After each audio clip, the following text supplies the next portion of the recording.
ಅಲ್ಲಿ ಇಟ್ಕೊಂಡ ಕಾರ್ನರಲ್ಲಿದೆ. ಅವಾಗ ನೋಡಿದ್ದೆ ಅಷ್ಟೇ ನಾನು. ಅವಾಗ ಮಾತಾಡ್ಸಿದ್ರೆ ಯಾವತ್ತಾದ್ರು ಮಾತಾಡ್ತೀವಿ, ಆಯಿಲ್ ಎಲ್ಲ ನಾವು ತಗೊಳಕ್ ಹೋಗ್ತೀವಿ. ಜಯಂತ್ ಇರ್ತಿದ್ರ ಅಲ್ಲಿ? ಜಯಂತ್ ಇದ್ದಾರೆ, ನೋಡಿದ್ದೀವಿ. ಇದು ಮನೆ ಅವ್ರದ್ದೇನ? ಇದೆ ಬಾಡಿಗೆ ಮನೆ, ಬಾಡಿಗೆಲಿ ಇದೆ. ಎಷ್ಟು ವರ್ಷದಿಂದ ಇದ್ರು ಇಲ್ಲಿ ಜಯಂತ್? 10 ವರ್ಷದ ಮೇಲಿಂದ ಇದ್ದಾರೆ. 10 ವರ್ಷ? 15 ವರ್ಷದಿಂದ ಇದ್ದಾರೆ. ಒಂದು 15 ವರ್ಷದಿಂದ ಇದ್ದಾರೆ ಅವರು. ನಾನು 2012ರಲ್ಲಿ ಅಲ್ಲಿ ಮನೆ ಕಟ್ತಿದ್ದಾಗ ಅವ್ರು ಅವತ್ತಿಂದ ಇಲ್ಲೇ ಇದ್ರು ಅವರು. ಅದು ಆ ಮನೆ ಓನರ್ ಬಂದು ಪಿಣ್ಯದವ್ರದ್ದು ಮನೆ ಅದು.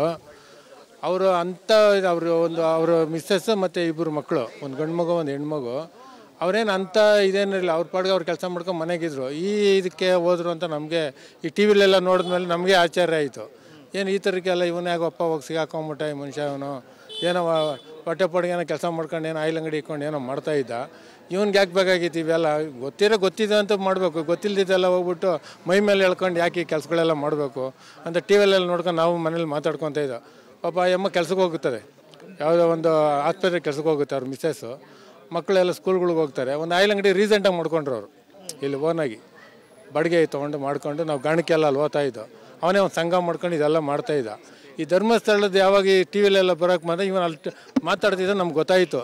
ಈ ಮನುಷ್ಯ ಇವನು ಜಯಂತಕ್ಕೆ ಅಲ್ಲಿ ಹೋಗಿ ಟಿ ವಿಲೆಲ್ಲ ಅಲ್ಲಿ ಧರ್ಮಸ್ಥಳಕ್ಕೂ ಇವನಿಗೆ ಏನು ಲಿಂಕು ಅಂತ ನಮ್ಗೆ ಅದು ಹೇಳಿದ್ಮೇಲೆ ಆಶ್ಚರ್ಯ ಆಯಿತು ಅವಾಗ. ಅಷ್ಟೇ, ಅದು ಬಿಟ್ಟರೆ ನಮಗೇನು ಗೊತ್ತು. ಇವತ್ತು ಟಿ ವಿ ನೋಡ್ಬೇಕಾದ್ರೆ ಇವರು ಇಲ್ಲಿ ಬಂದು ಶೂಟ್ ಮಾಡ್ತಾಯಿದ್ರು. ಇಲ್ಲಿ ಟಿ ವಿಯಲ್ಲಿ ನೋಡಿದೆ, ಈ ಟಿ ವಿಯಲ್ಲಿ. ಅವಾಗ ನೋಡ್ಕೊಂಡು ಹೋಗೋಣ ಅಂತ ಇಲ್ಲಿ ಬಂದೆ ಅಷ್ಟೇ.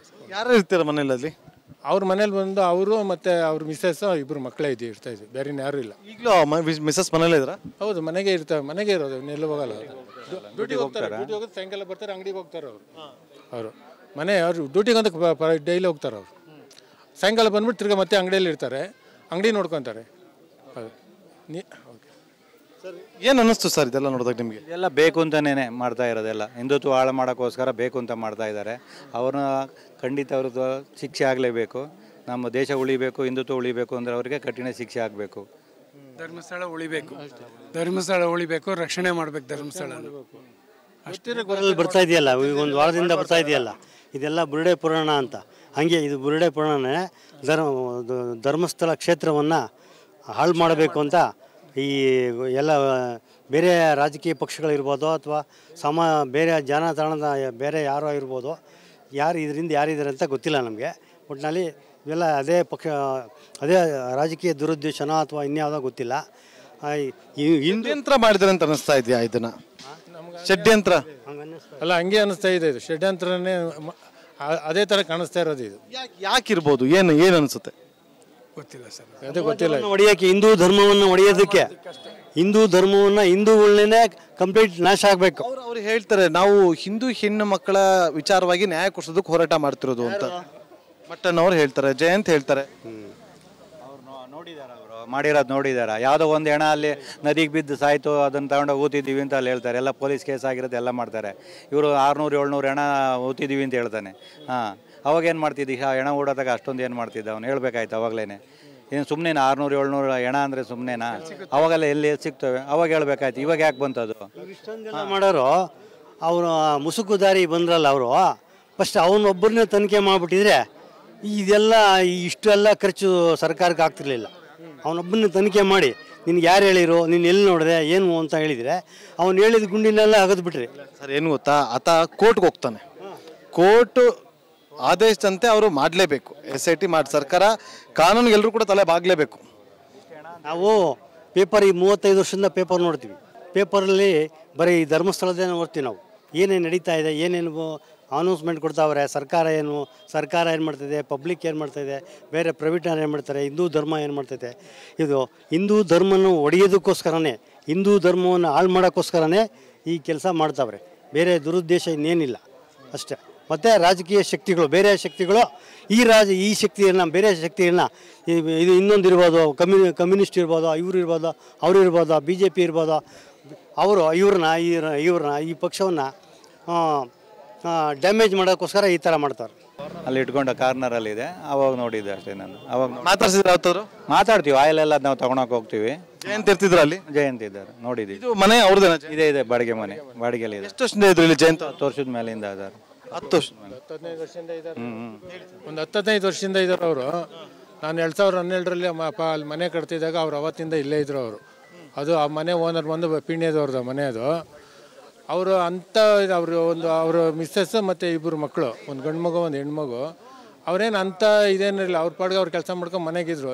ಇದಕ್ಕೆ ಹೋದ್ರು ಅಂತ ನಮಗೆ ಈ ಟಿ ವಿಲೆಲ್ಲ ನೋಡಿದ್ಮೇಲೆ ನಮಗೆ ಆಶ್ಚರ್ಯ ಆಯಿತು. ಏನು ಈ ಥರಕ್ಕೆಲ್ಲ ಇವನ್ಯಾಗ ಅಪ್ಪ ಹೋಗಿ ಸಿಗಾಕೊಂಬಿಟ್ಟ ಈ ಮನುಷ್ಯ, ಅವನು ಏನೋ ಹೊಟ್ಟೆ ಪಾಡಿಗೆ ಏನೋ ಕೆಲಸ ಮಾಡ್ಕೊಂಡು ಏನೋ ಆಯಿಲ್ ಅಂಗಡಿ ಇಟ್ಕೊಂಡು ಏನೋ ಮಾಡ್ತಾಯಿದ್ದ. ಇವ್ನಿಗೆ ಯಾಕೆ ಬೇಕಾಗಿತ್ತು ಇವೆಲ್ಲ? ಗೊತ್ತಿದೆ ಅಂತ ಮಾಡಬೇಕು, ಗೊತ್ತಿಲ್ಲದಿದ್ದೆಲ್ಲ ಹೋಗ್ಬಿಟ್ಟು ಮೈ ಮೇಲೆ ಹೇಳ್ಕೊಂಡು ಯಾಕೆ ಈ ಕೆಲಸಗಳೆಲ್ಲ ಮಾಡಬೇಕು ಅಂತ ಟಿ ವಿಲೆಲ್ಲ ನೋಡ್ಕೊಂಡು ನಾವು ಮನೇಲಿ ಮಾತಾಡ್ಕೊತ ಇದ್ದೋ. ಪಾಪ ಅಮ್ಮ ಕೆಲ್ಸಕ್ಕೆ ಹೋಗುತ್ತದೆ, ಯಾವುದೋ ಒಂದು ಆಸ್ಪತ್ರೆಗೆ ಕೆಲ್ಸಕ್ಕೆ ಹೋಗುತ್ತೆ ಅವ್ರ ಮಿಸ್ಸಸ್ಸು. ಮಕ್ಕಳೆಲ್ಲ ಸ್ಕೂಲ್ಗಳಿಗೆ ಹೋಗ್ತಾರೆ. ಒಂದು ಆಯಿಲ್ ಅಂಗಡಿ ರೀಸೆಂಟಾಗಿ ಮಾಡ್ಕೊಂಡ್ರು ಅವರು ಇಲ್ಲಿ ಓನಾಗಿ ಬಾಡಿಗೆ ತೊಗೊಂಡು ಮಾಡ್ಕೊಂಡು. ನಾವು ಗಾಣಕ್ಕೆಲ್ಲ ಅಲ್ಲಿ ಓದ್ತಾಯಿದ್ದೋ. ಅವನೇ ಒಂದು ಸಂಘ ಮಾಡ್ಕೊಂಡು ಇದೆಲ್ಲ ಮಾಡ್ತಾಯಿದ್ದ. ಈ ಧರ್ಮಸ್ಥಳದ ಯಾವಾಗ ಈ ಟಿ ವಿಲೆಲ್ಲ ಬರೋಕ್ಕೆ ಬಂದರೆ ಇವನು ಅಲ್ಲಿ ಮಾತಾಡ್ತಿದ್ದ ನಮ್ಗೆ ಗೊತ್ತಾಯಿತು. ಈ ಮನುಷ್ಯ ಇವನು ಜಯಂತಕ್ಕೆ ಅಲ್ಲಿ ಹೋಗಿ ಟಿ ವಿಲೆಲ್ಲ ಅಲ್ಲಿ ಧರ್ಮಸ್ಥಳಕ್ಕೂ ಇವನಿಗೆ ಏನು ಲಿಂಕು ಅಂತ ನಮ್ಗೆ ಅದು ಹೇಳಿದ್ಮೇಲೆ ಆಶ್ಚರ್ಯ ಆಯಿತು ಅವಾಗ. ಅಷ್ಟೇ, ಅದು ಬಿಟ್ಟರೆ ನಮಗೇನು ಗೊತ್ತು. ಇವತ್ತು ಟಿ ವಿ ನೋಡ್ಬೇಕಾದ್ರೆ ಇವರು ಇಲ್ಲಿ ಬಂದು ಶೂಟ್ ಮಾಡ್ತಾಯಿದ್ರು. ಇಲ್ಲಿ ಟಿ ವಿಯಲ್ಲಿ ನೋಡಿದೆ, ಈ ಟಿ ವಿಯಲ್ಲಿ ಅವಾಗ ನೋಡ್ಕೊಂಡೋಗೋಣ ಅಂತ ಇಲ್ಲಿ ಬಂದು ಅಷ್ಟೇ. ಯಾರು ಇರ್ತೀರ ಮನೇಲಿ? ಅವ್ರ ಮನೇಲಿ ಬಂದು ಅವರು ಮತ್ತು ಅವ್ರ ಮಿಸ್ಸಸ್ಸು ಇಬ್ಬರು ಮಕ್ಕಳೇ ಇರ್ತಾಯಿದ್ವಿ, ಬೇರೆ ಯಾರೂ ಇಲ್ಲ. ಈಗಲೂ ಮಿಸಸ್ ಮನೇಲಿ ಇದ್ರ? ಹೌದು, ಮನೆಗೆ ಇರ್ತಾರೆ, ಮನೆಗೆ ಇರೋದು, ಎಲ್ಲೂ ಹೋಗಲ್ಲ. ಡ್ಯೂಟಿಗೆ ಹೋಗ್ತಾರೆ, ಸಾಯಂಕಾಲ ಬರ್ತಾರೆ, ಅಂಗಡಿಗೆ ಹೋಗ್ತಾರೆ ಅವರು ಮನೆ ಅವ್ರು ಡ್ಯೂಟಿಗೆ ಅಂತ ಡೈಲಿ ಹೋಗ್ತಾರೆ ಅವರು. ಸಾಯಂಕಾಲ ಬಂದ್ಬಿಟ್ಟು ತಿರ್ಗಿ ಮತ್ತೆ ಅಂಗಡಿಯಲ್ಲಿ ಇರ್ತಾರೆ, ಅಂಗಡಿ ನೋಡ್ಕೊತಾರೆ. ಹೌದು. ಏನು ಅನ್ನಿಸ್ತು ಸರ್ ಇದೆಲ್ಲ ನೋಡಿದಾಗ ನಿಮಗೆ? ಇದೆಲ್ಲ ಬೇಕು ಅಂತಲೇ ಮಾಡ್ತಾ ಇರೋದೆಲ್ಲ, ಹಿಂದುತ್ವ ಹಾಳು ಮಾಡೋಕ್ಕೋಸ್ಕರ ಬೇಕು ಅಂತ ಮಾಡ್ತಾ ಇದ್ದಾರೆ. ಅವ್ರನ್ನ ಖಂಡಿತ ಅವ್ರದ್ದು ಶಿಕ್ಷೆ ಆಗಲೇಬೇಕು. ನಮ್ಮ ದೇಶ ಉಳಿಬೇಕು, ಹಿಂದುತ್ವ ಉಳಿಬೇಕು ಅಂದರೆ ಅವರಿಗೆ ಕಠಿಣ ಶಿಕ್ಷೆ ಆಗಬೇಕು. ಧರ್ಮಸ್ಥಳ ಉಳಿಬೇಕು, ರಕ್ಷಣೆ ಮಾಡ್ಬೇಕು ಧರ್ಮಸ್ಥಳ. ಬರ್ತಾ ಇದೆಯಲ್ಲ, ಈಗ ಒಂದು ವಾರದಿಂದ ಬರ್ತಾ ಇದೆಯಲ್ಲ, ಇದೆಲ್ಲ ಬುರುಡೆ ಪುರಾಣ ಅಂತ. ಹಾಗೆ ಇದು ಬುರುಡೆ ಪುರಾಣನೇ ಧರ್ಮಸ್ಥಳ ಕ್ಷೇತ್ರವನ್ನು ಹಾಳು ಮಾಡಬೇಕು ಅಂತ ಈ ಎಲ್ಲ ಬೇರೆ ರಾಜಕೀಯ ಪಕ್ಷಗಳಿರ್ಬೋದು ಅಥವಾ ಬೇರೆ ಜನತಾಣದ ಬೇರೆ ಯಾರೋ ಇರ್ಬೋದು, ಯಾರು ಇದರಿಂದ ಯಾರಿದ್ದಾರೆ ಅಂತ ಗೊತ್ತಿಲ್ಲ ನಮಗೆ. ಒಟ್ಟಿನಲ್ಲಿ ಇವೆಲ್ಲ ಅದೇ ರಾಜಕೀಯ ದುರುದ್ದೇಶನೋ ಅಥವಾ ಇನ್ಯಾವುದೋ ಗೊತ್ತಿಲ್ಲ. ಷಡ್ಯಂತ್ರ ಮಾಡಿದ್ರೆ ಅಂತ ಅನ್ನಿಸ್ತಾ ಇದೆಯಾ ಇದನ್ನು? ಷಡ್ಯಂತ್ರ ಅಲ್ಲ, ಹಂಗೆ ಅನ್ನಿಸ್ತಾ ಇದೆ. ಇದು ಷಡ್ಯಂತ್ರನೇ ಅದೇ ಥರ ಕಾಣಿಸ್ತಾ ಇರೋದು. ಇದು ಯಾಕಿರ್ಬೋದು? ಏನು ಅನಿಸುತ್ತೆ? ಗೊತ್ತಿಲ್ಲ ಸರ್, ಅದೇ ಗೊತ್ತಿಲ್ಲ. ಒಡೆಯೋಕ್ಕೆ ಹಿಂದೂ ಧರ್ಮವನ್ನು ಒಡೆಯೋದಕ್ಕೆ, ಹಿಂದೂಗಳನ್ನೇ ಕಂಪ್ಲೀಟ್ ನಾಶ ಆಗಬೇಕು. ಅವ್ರು ಹೇಳ್ತಾರೆ ನಾವು ಹಿಂದೂ ಹೆಣ್ಣು ಮಕ್ಕಳ ವಿಚಾರವಾಗಿ ನ್ಯಾಯ ಕೊಡಿಸೋದಕ್ಕೆ ಹೋರಾಟ ಮಾಡ್ತಿರೋದು ಅಂತ ಮಟ್ಟಣ್ಣವ್ರು ಹೇಳ್ತಾರೆ, ಜಯಂತ್ ಹೇಳ್ತಾರೆ. ಮಾಡಿರೋದು ನೋಡಿದಾರ. ಯಾವುದೋ ಒಂದು ಹೆಣ ಅಲ್ಲಿ ನದಿಗೆ ಬಿದ್ದು ಸಾಯ್ತು, ಅದನ್ನು ತಗೊಂಡೋಗಿ ಊತಿದ್ದೀವಿ ಅಂತ ಅಲ್ಲಿ ಹೇಳ್ತಾರೆ. ಎಲ್ಲ ಪೊಲೀಸ್ ಕೇಸ್ ಆಗಿರೋದು ಎಲ್ಲ ಮಾಡ್ತಾರೆ. ಇವರು 600-700 ಹೆಣ ಊತಿದ್ದೀವಿ ಅಂತ ಹೇಳ್ತಾನೆ. ಅವಾಗ ಏನು ಮಾಡ್ತಿದ್ದಿ? ಹೆಣ ಓಡೋದಾಗ ಅಷ್ಟೊಂದು ಏನು ಮಾಡ್ತಿದ್ದ ಅವನು? ಹೇಳ್ಬೇಕಾಯ್ತು ಅವಾಗಲೇ. ಏನು ಸುಮ್ಮನೆ 600-700 ಹೆಣ ಅಂದರೆ ಸುಮ್ಮನೆನಾ? ಅವಾಗೆಲ್ಲ ಎಲ್ಲಿ ಸಿಗ್ತವೆ? ಅವಾಗ ಹೇಳ್ಬೇಕಾಯ್ತು. ಇವಾಗ ಯಾಕೆ ಬಂತದು? ಇಷ್ಟೊಂದೆಲ್ಲ ಮಾಡೋರು ಅವರು ಮುಸುಕುದಾರಿ ಬಂದ್ರಲ್ಲ, ಅವರು ಫಸ್ಟ್ ಅವನೊಬ್ಬರನ್ನೇ ತನಿಖೆ ಮಾಡಿಬಿಟ್ಟಿದ್ರೆ ಇದೆಲ್ಲ ಇಷ್ಟೆಲ್ಲ ಖರ್ಚು ಸರ್ಕಾರಕ್ಕೆ ಆಗ್ತಿರ್ಲಿಲ್ಲ.